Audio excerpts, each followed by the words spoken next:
The Russian equivalent of Cape Canaveral is called Star City.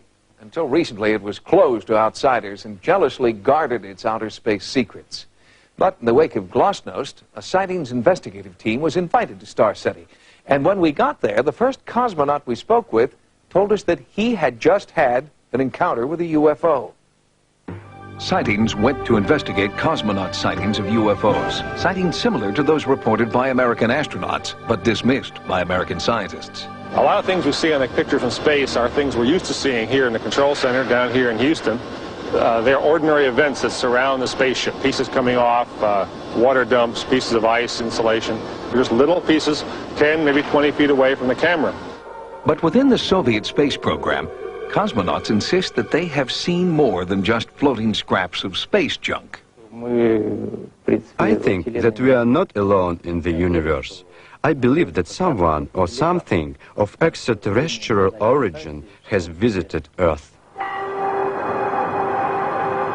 In April of 1979, cosmonaut Viktor Afanasyev lifted off from Star City to dock with the Soviet Soyuz 6 space station. But while en route, something strange happened. Cosmonaut Afanasyev saw an unidentified object turn toward his craft and begin tailing it through space. It followed us during half of our orbit. We observed it on the light side, and when we entered the shadow side, it disappeared completely. It was an engineering structure made from some type of metal, approximately 40 meters long with inner holes.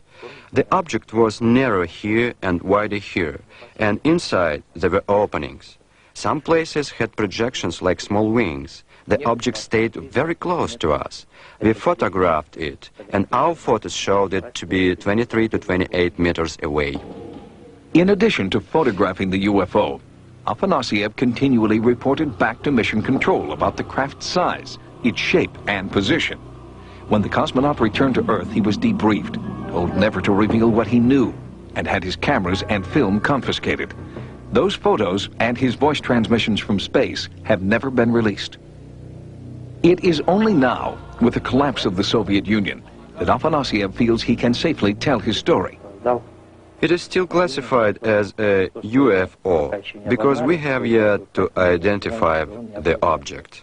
Spaceflight itself broadens your horizons to the point which you kind of open up to possibilities. Dr. Story Musgrave is a veteran of 5 American shuttle missions who has seen and photographed several unidentified flying objects in space. Dr. Musgrave does not believe they are craft from another planet. On 2 of my missions, and I still don't have an answer, I have seen a snake out there, 6, 7, 8 feet long. It is rubbery because it has internal waves in it, and it follows you for a rather long period of time. The more you fly in space, the more you see an incredible amount of things out there, and that sort of brings to you really a certainty that other living creatures are out there.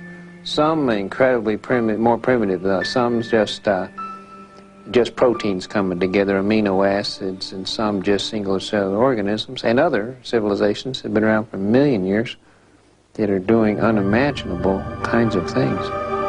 Cosmonaut Afanasyev believes that the UFO he sighted and photographed in 1979 was evidence of just this kind of distant, superintelligent civilization. Does the United States have similar evidence that they're also hiding? No, I'm sure they would divulge it.